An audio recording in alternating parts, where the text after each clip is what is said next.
제가 기도하고 오늘 성경부 시작하도록 그렇게 하겠습니다. 사랑의 하나님 감사합니다. 저희들 어버이날 또 주일 예배를 하나님께 드리고 또 오후에 또 로마서 말씀을 함께 묵상하기 위해서 모였습니다. 하나님께서 이 시간 예비하신 은혜 가운데 우리 모두가 푹 잠기는 귀한 시간이 되게 하시고 또 말씀의 그 깊이 앞에 감사와 영광을 돌리는 귀한 시간이 되게 하여 주옵소서. 피곤한 시간이지만 마치는 시간까지 우리 모두를 성령의 능력으로 성령의 은혜로 함께하여 주시기를 소망하옵고 예수 그리스도의 이름으로 기도합나이다. 아멘. 예, 감사합니다. 오늘도 피곤한 시간인데 이렇게 다들 참여해 주셔서 감사를 드립니다. 오늘은 어버이날이어서 또 가족들이 모이는 그런 시간을 가지시는 분도 있을 것 같은데요. 이렇게 또 말씀 공부에 동참해 주셔서 감사합니다. 어버이날이기도 하지만 그 석가모니가 탄생한 날이기도 하죠. 혹시 절로 가신 분은 안 계시죠? 농담입니다. 너무 힘들어 하시고 피곤하실까봐 제가 좀 말이 안 되는 이야기를 했네요. 어쨌든 간에 여러분들 이 시간에도 또 하나님께서 또 귀한 은혜를 주실 줄 믿습니다. 지난주에 저희가 로마서 5장 1절부터 11절까지의 말씀으로 하나님으로부터 의롭게 된 사람들이 어떻게 살아야 할까 하는 것에 대해서 함께 좀 말씀을 나누었습니다. 소망을 가지고 또 인내하면서 또 하나님이 주신 그 사랑의 증거를 또 드러내면서 또 기쁜 마음으로 살자 하는 내용을 함께 좀 살펴보았는데요. 오늘은 5장 12절 이하의 후반부를 말씀을 함께 살피려고 합니다. 본문은 12절부터 21절까지 말씀이 되겠고요. 주제는 아담과 그리스도의 대표성 이렇게 잡아봤습니다. 이 대표성이라는 단어가 조금 생소할 수도 있겠는데요. 하지만 이 하나님의 구원 계획에서 매우 중요한 그런 역할을 하는 단어가 바로 이 대표라는 단어입니다. 자, 이 단어는 조금 뒤에 좀 더 살펴보도록 하고요. 중심 구절은 로마서 5장 18절 말씀을 잡았습니다. 한 사람의 범죄로 말미암아 사망이 그 한 사람을 통하여 왕노릇하였은즉 더욱 은혜와 의의 선물을 넘치게 받은 자들은 한 분 예수 그리스도를 통하여 생명 안에서 왕노릇하리로다. 자, 이 구절 속에서 우리는 본문의 핵심적인 개요를 살펴볼 수 있습니다. 아담 한 사람의 불순종으로 그 범죄함이 온 사람들 이 땅 가운데에 결과로 들어오게 되죠. 그래서 죄인들이 됩니다. 하지만 예수 그리스도 한 분의 또 순종으로 말미암아서 그의 의로운 행위로 많은 사람들이 의롭게 된다 하는 것이 오늘 12절부터 21절까지의 말씀의 핵심입니다. 조금 더 정리를 해보면요. 아담이라는 인물이 하나님 앞에서 불순종의 죄를 짓죠. 그래서 그 죄가 온 인류 가운데에 미치게 됩니다. 그래서 모두가 죄인이 되죠. 그런 가운데에서 예수 그리스도 한 분은 순종을 통해서 그 십자가로 의로운 행위를 행함으로 말미암아 그 의가 모든 사람들에게 미치게 되는 그런 은혜를 끼치게 됩니다. 그러니까 이런 측면에서 아담도 예수님도 대표성을 가진다라고 말할 수가 있는 것이죠. 한 사람의 불순종이 온 인류의 죄를, 한 사람의 순종이 온 인류의 의를, 구원을, 은혜를 끼치게 되기 때문입니다. 그런 의미에서 오늘 핵심 주제로 아담과 그리스도의 대표성이라고 그렇게 잡아본 것입니다. 사실은 오늘 이 주제만 확실하게 붙잡으면 오늘 본문은 그렇게 어려운 내용은 아니라고 생각이 듭니다. 자, 여러분들 함께 좀 문제를 풀어보도록 할까요? 자, 1번 문제입니다. 자, 누구로 말미암아 죄가 세상에 들어오고 모든 사람을 사망에 이르게 했습니까? 12절이죠. 누굽니까? 한 사람. 네, 성경은 한 사람이다. 이렇게 기록을 합니다. 12절 말씀에 그러므로 한 사람으로 말미암아 죄가 세상에 들어오고 그리고 그 결과로 사망에 이르게 되죠. 그 사망이 모든 사람에게 이르게 된다. 사실은 이 대표성, 다시 말하면 아담이 인류를 대표하기 때문에 그가 지은 죄가 모든 인류에게 계속해서 미치게 된다는 이 사실, 이 사실을 우리가 확실하게 이해하지 못하면 아니 아담의 죄가 왜 나한테도 전가되는 거야? 이렇게 질문할 수가 있는 것이죠. 하지만 하나님의 심판의 결과와 그 방법은 인류를 대표했던 아담, 그 죄는 모든 인류 가운데 전가가 된다 하는 것이 하나님의 말씀이고 하나님의 심판의 방법이고, 그래서 그로 인하여 우리 모두가 죄인이다 라는 사실을 성경이 확인하고 있는 것입니다. 정답을 보여드려야 되는데요.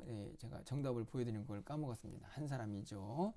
자, 그러면 2번 문제도 풀어보도록 하겠습니다. 자, 2번 문제 14절에 오실자의 모형은 누구입니까? 오실자. 여기 오실자는 예수님인데 그 모형이 누구냐라고 말을 하는데요. 14절. 답이 뭘까요? 바로 아담입니다. 자, 뒤에 더맨이라고 적어 놓은 것은요. 여러분이 창세기를 가서 보시면 2장에 아담이 등장을 하죠. 그런데 영어 성경은 그 아담을 오늘 이 아담이라고 영어로 쓰지 않고 더맨이라고 씁니다. 더맨은 인간을 대표한다라는 의미를 가지죠. 그래서 아담은 인류를 대표하는 사람입니다. 여러분 14절 말씀을 가서 보실까요? 그러나 아담으로부터 모세까지 아담의 범죄와 같은 죄를 짓지 아니한 자들까지도 사망이 왕노릇하였나니 아담은 오실자의 모형이라. 자, 이 말씀을 좀 잘 이해해야 됩니다. 아담부터 모세까지라는 말을 하는 이유는 모세가 율법을 하나님으로부터 받죠. 그러니까 율법을 통해서 우리가 뭘 깨닫습니까? 아, 죄가 있구나. 죄가 무엇인구나 라는 걸 깨닫게 되죠. 그런데 모세 이전, 그 이전의 사람들은 그럼 어떻게 합니까? 그들은 죄인이 아닙니까? 율법이 없어서 죄인이라는 것을 모르는 사람들입니까? 그렇지 않죠? 아담부터 모세까지 율법이 없던 시대에도 그들은 죄인입니다. 왜 그럴까요? 아담의 후손이기 때문에 그렇죠. 아담이 온 인류를 대표하고 있기 때문에 그 사망이 아담과 모세 사이에 있는 사람들에게도 동일하게 미쳐진다 하는 말씀을 지금 14절이 확인합니다. 그런데요, 이 모형, 오실자의 모형이라는 말을 여러분이 오해하시면 안 됩니다. 오실자의 모형이 바로 예표가 이제 아담인데요. 오실자는 예수 그리스도라고 말씀을 드렸습니다. 그러면 오실자와 이 아담이 모형이고 예표니까 동일한 일을 행하느냐? 그런 건 아니죠. 여기서 왜 모형이라는 말을 쓰냐 하면 바로 그 대표성 때문에 그렇습니다. 쉽게 말하면 아담과 예수님이 하는 일은 전혀 다르죠. 아담은 불순종으로 죄를 지어서 사망을 인류에게 들어오게 했다고 하면 예수님은 순종을 통해서 십자가로 의를 행하셔서 인류에게 구원을 허락하셨죠. 하지만 중요한 공통점이 하나 있습니다. 그것은 뭐냐면 둘 다 인류를 대표한다 하는 것입니다.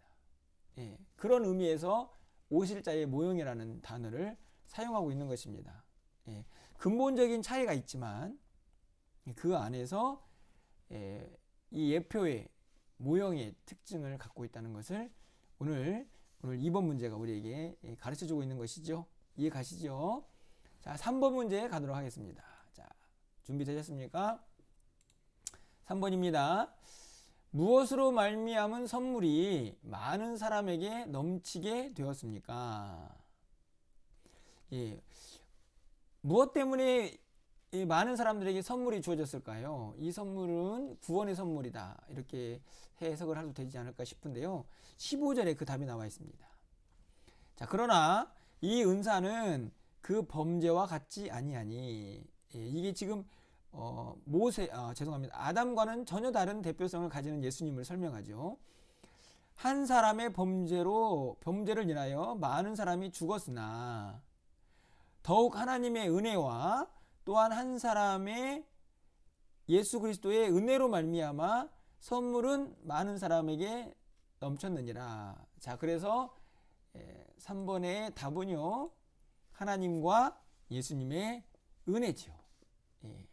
후반절에 보면 하나님의 은혜와 또한 한 사람 예수 그리스도의 은혜로 말미암아 선물은 많은 사람에게 넘쳤느니라.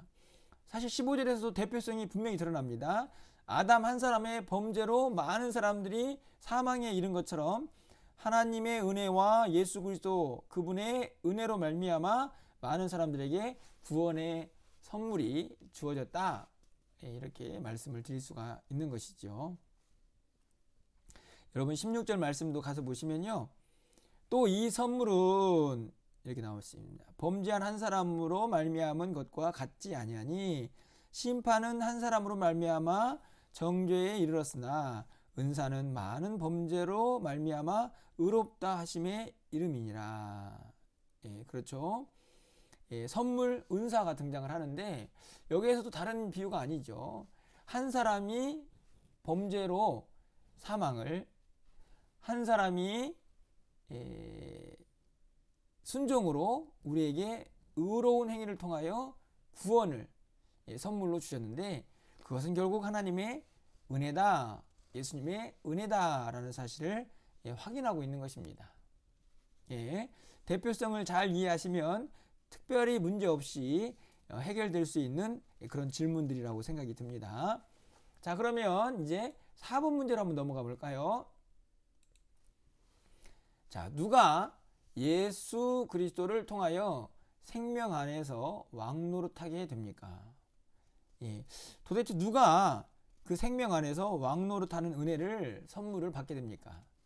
17절 말씀을 보면 바로 은혜와 의의 선물을 넘치게 받는 자들. 그렇죠? 17절 말씀이 아주 잘 나와 있습니다. 한 사람의 범죄로 말미암아 사망이 그 한 사람을 통하여 왕노릇하였은즉 더욱 은혜와 의의 선물을 넘치게 받는 자들은 한 분 그리스도 예수를 통하여 생명 안에서 왕노릇하리로다. 아멘. 그렇죠? 똑같이 17절에도 계속 대표성의 원리가 적용이 됩니다. 한 사람의 불순종 사망, 한 사람의 순종 생명, 의, 구원. 그런데 그것을 누가 누리느냐? 은혜와 의의 선물을 넘치게 받은 자들, 받는 자들이죠. 누구입니까? 바로 오늘 우리들이죠. 바로 구원의 은혜, 구원의 선물을 받은 사람들입니다. 하나님의 은혜죠. 의의 선물입니다. 그 사람들은 예수 그리스도를 통해서 생명 안에서 왕노릇하게 됩니다. 그분이 주신 은혜를 우리가 다 받아 누리면서 이제는 사망이 아닌 영원한 생명 안에서 그 은혜를 누리게 되는 사람들이다 하는 것을 분명하게 말씀을 하고 있죠. 18절에서도 이것을 확인하고 있습니다. 그런즉 한 범죄로 많은 사람이 정죄에 이른 것 같이 한 의로운 행위로 말미암아 많은 사람이 의롭다 하심을 받아 생명에 이르렀느니라. 이 생명이 무엇입니까? 21절에 보면 이렇게 기록이 되어 있습니다. 이는 죄가 사망 안에서 왕노릇한 것 같이 은혜도 또한 의로 말미암아 왕노릇하여 우리 주 예수 그리스도로 말미암아 영생에 이르게 하려 함이라. 이 생명은 바로 영생이죠. 여러분, 오늘 우리가 읽고 있는 본문의 대부분의 구절들이 이 한 사람 한 사람을 비교합니다. 바로 아담과 예수 그리스도. 그분이 우리 안에서 어떤 일을 행하셨는가 하는 것을 분명히 드러내죠. 아담이 행한 것과 예수 그리스도 한 분이 행하신 일들이 얼마나 차이가 있는가, 그리고 어떤 부분에서 공통점이 있는가를 오늘 이 12절부터 21절까지는 계속 반복해서 우리에게 가르쳐주고 있다라고 이해하시면 됩니다. 자, 그럼 5번 문제로 가볼까요? 한 사람의 무엇이 많은 사람을 의인으로 만들었습니까? 무엇일까요? 19절에 바로 순종이죠. 순종. 한 사람이 순종하지 아니함으로, 누가 순종하지 않았습니까? 아담이 순종하지 않았죠. 먹지 마라 했는데 불순종으로 먹었습니다. 선악과를. 많은 사람이 죄인 되었죠. 아담이 인류를 대표하는 대표성을 가지고 있기 때문입니다. 하지만 한 사람이 바로 예수 그리스도죠. 순종하셨습니다. 십자가를 지셨죠. 그 순종으로 많은 사람이 의인이 되었습니다. 그분 또한 하나님의 택한 백성들을 대표하는 대표자이시기 때문이죠. 계속해서 우리가 말하고 있는 그 핵심 주제를 계속 연결해서 설명하고 있는 것을 우리가 볼 수 있습니다. 사실 이 본문에서요, 우리가 순종이 얼마나 중요한가 하는 것을 알 수 있습니다. 우리가 잘 알고 있는 것처럼 순종이 제사보다 낫다, 이렇게 이야기를 하지 않습니까? 결국 아담이 지은 죄, 그 죄의 핵심은요, 불순종입니다. 말씀대로 살지 않은 거죠. 먹지 마라 하면 안 먹으면 되는데 따 먹지 않습니까? 불순종이죠. 그것이 죄가 되어서요, 단순히 아담으로만 끝나는 게 아니라 온 인류에게 미치는 그런 놀라운 위력을 발휘합니다. 하지만 순종은요, 예수 그리스도의 순종을 통하여 또 온 인류에게 이 영원한 생명이 약속되는, 하나님의 택한 백성들을 하나님의 자녀로 삼는 놀라운 구원의 역사가 이루어지죠. 그렇다고 하면 순종이 얼마나 우리의 믿음에 크게 작용을 하고 중요한가 하는 것을 우리가 깨달을 수 있습니다. 이 순종은 단순히 아담, 예수님, 그분들은 대표성을 가지고 있기 때문에 라고만 말하는 그런 순종이 아니고, 우리 모두에게 지금 이 순간에도 필요한 하나님의 귀한 요구 사항이라고 생각이 듭니다. 순종하라. 하나님의 말씀에 순종하며 사는 것이 우리에게 얼마나 큰 유익이고 또 은혜인가를 절대로 잊어서는 안 된다는 말씀이죠. 사실은 우리도 하나님 앞에서 어떤 순종의 모습을 통해서 어떤 역사가 일어날지 사실 우리는 알 수 없습니다. 예수님은 그분의 순종을 통해서 우리에게 구원이라는 놀라운 선물을 허락하셨는데요, 사실 우리의 이 신앙생활의 믿음의 열매, 역사도 결국 순종을 통하여서 이루어지는 것이죠. 하나님의 말씀, 그분이 맡겨준 사명, 이런 것들에 우리가 아멘, 순종으로 나아갈 때에 그곳에서 역사가 일어나는 것입니다. 믿음의 역사죠. 이 부분에서 우리가 다시 한번 좀 우리의 믿음 좀 점검할 수 있었으면 좋겠습니다. 우리가 어떤 순종의 모습을 하나님께 보여주고 있는지, 우리의 믿음의 역사에, 믿음의 신앙생활에 어떤 하나님의 역사가 일어나지 않고 있다고 하면 혹시 그것은 우리가 순종하지 못하고 내 고집, 내 뜻대로 살고 있기 때문은 아닌가 한번 생각해 보아야 합니다. 순종이 역사를 이루었기 때문이죠. 자, 그러면 오늘 이 순종의 중요성을 다시 한번 붙잡으시면서 6번 마지막 문제로 가보도록 하겠습니다. 죄가 더한 곳에 무엇이 더욱 넘칩니까? 자, 20절 말씀이죠. 율법이 들어온 것은 범죄를 더하게 하려 함이라. 그러나 죄가 더한 곳에 은혜가 더욱 넘쳤나니. 바로 정답은 은혜입니다. 자, 이 말씀은 무슨 말씀이냐? 율법이 들어오면서 우리에게 그 죄가 더 많이 드러났죠. 그렇지 않습니까? 아담이 지었던 그 죄도 중한데 실질적으로 율법이 주어지면서 그 말씀대로 살지 않는 것에 대한 죄의 모습들이, 항목들이 더 많이 늘어났지 않습니까? 그런 의미를 20절이 지금 담고 있죠. 그래서 그 율법을 통해서 말씀대로 살지 않는 것에 대한 죄가 더 많이 드러나게 됩니다. 그러니까 그 가운데에서 뭘 더 사모하게 됩니까? 뭐가 더 넘쳐납니까? 죄가 많으니까 더 은혜를 사모하게 되는 것이죠. 그래서 그 죄가 많은 곳에 은혜가 더욱 넘쳐난다 하는 말씀을 기록을 하고 있는 것입니다. 나중에 이제 이 구절 때문에 또 이런 이야기도 나오지 않습니까? 그러면 은혜를 더 많이 받기 위해서 죄를 더 많이 지어야 되느냐? 뭐 그런 질문도 등장을 하게 되는데요. 그거 나중에 살펴보겠죠. 하지만 그런 의미가 아닙니다. 단순히 현상적으로 보면 율법을 통하여 우리의 죄의 항목들이 하나씩 하나씩 더 드러나니까 결국에는 그 많은 죄들을 보면서 그 죄가 다 사함받았다라는 것을 생각할 때에 얼마나 큰 은혜인가를 깨닫게 된다는 말씀입니다. 이해를 잘 하시기를 바랍니다. 쉽게 말하면 그래서 이렇게 예를 들어보면 될까요? 우리가 누군가에게 1,000원을 빚졌습니다. 누가 대신 갚아주면은 좋겠죠? 너무 적습니까? 그런데요, 만약에 억을 빚졌다고 생각해 보십시오. 너무 큰 돈이죠? 근데 그것을 누가 탕감해 줬다고 생각해 보십시오. 더욱 큰 은혜일 수밖에 없지 않습니까? 똑같은 빚이라도 그 크기의 차이에 따라서 은혜의 정도가 다를 수 있다라고 하는 말씀인데 바로 그 정도로 20절의 말씀을 좀 이해할 수 있지 않을까 생각이 듭니다. 죄가 하나일 때랑 죄가 10개일 때랑 그냥 숫자적으로 생각해 보면 뭐가 더 은혜인가를 우리가 알 수 있는 것이죠.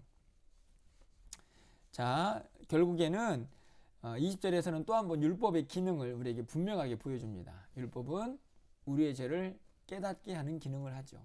하지만 잘 알고 있는 것처럼 그 율법은 우리의 죄를 온전히 사할 수는 없습니다.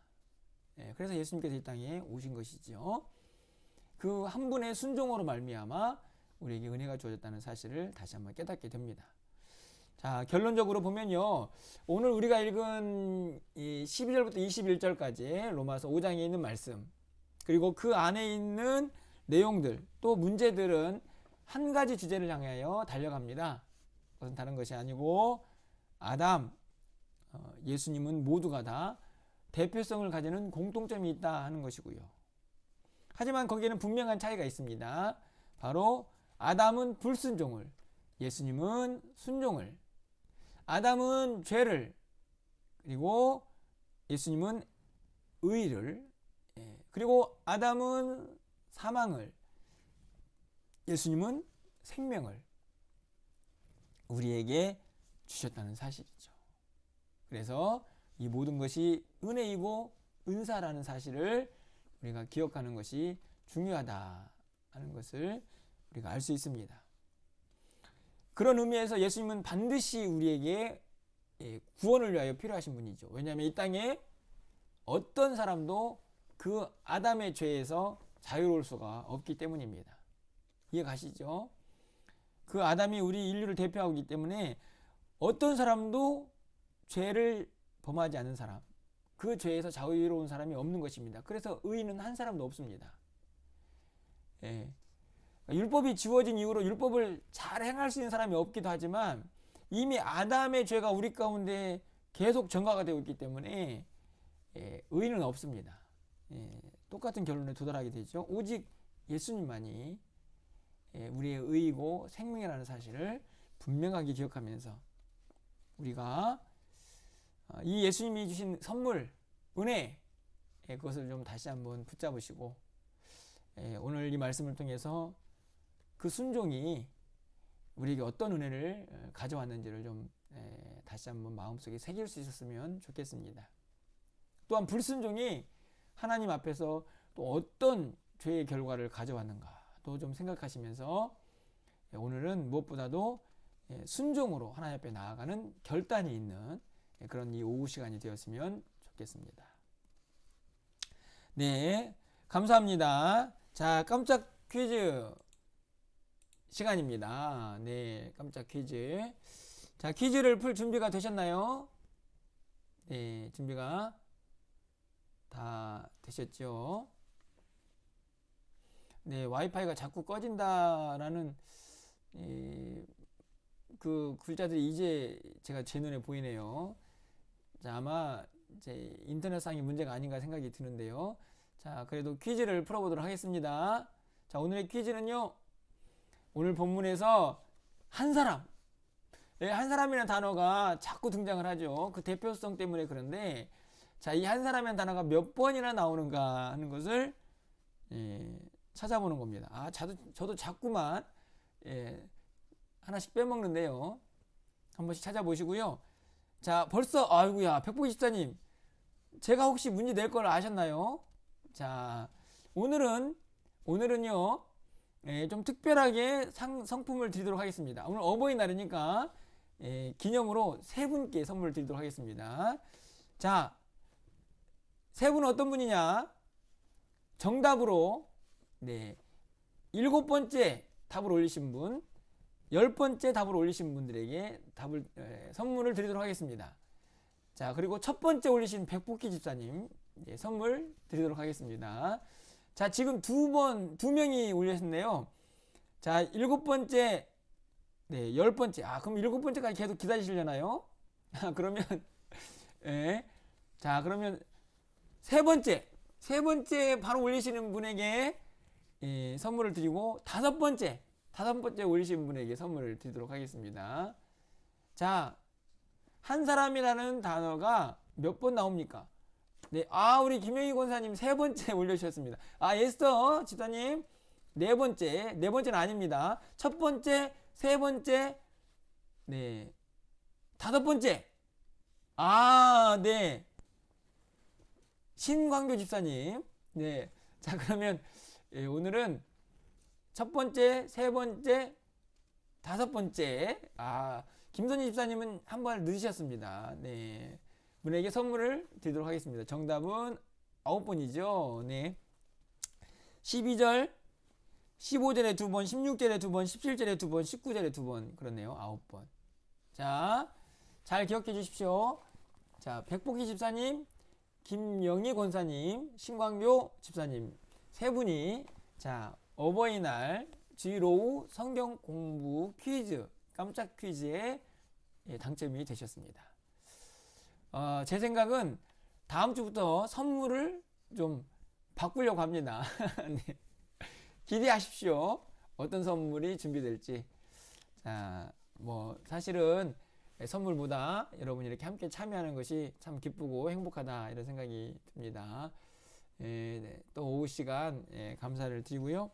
아무쪼록 한 사람의 또 한 분의 순종으로 말미암아 우리에게 주신 놀라운 구원의 은혜 다시 한번 기억하면서 이 한 주간도 하나님 말씀에 순종으로 결단하면서 나아가는 그런 한 주간의 삶이 되었으면 좋겠습니다. 자, 이 시간 서로 안부 전하면서요. 자, 인사 또 드리도록 하겠습니다.